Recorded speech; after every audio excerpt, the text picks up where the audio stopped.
ஆக்சுவலாக இப்போ வந்து நல்லா மழை பெய்யுது. அச்சரப்பாக்கம்ல நல்லா மழை பெய்யுது, இடி வருது, நல்லா காற்று இருக்குது. பாருங்க, புயல்னு சொல்கிறாங்க.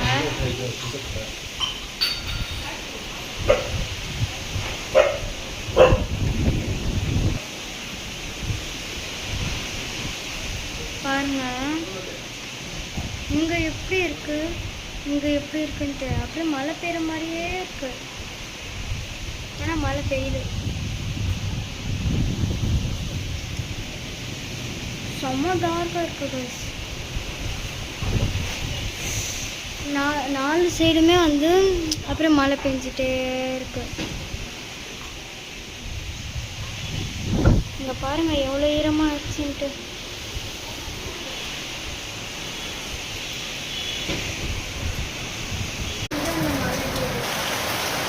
அச்சிரப்பாக்கத்தில் இடியுடன் கூடிய மழை பெய்து கொண்டிருக்கிறது.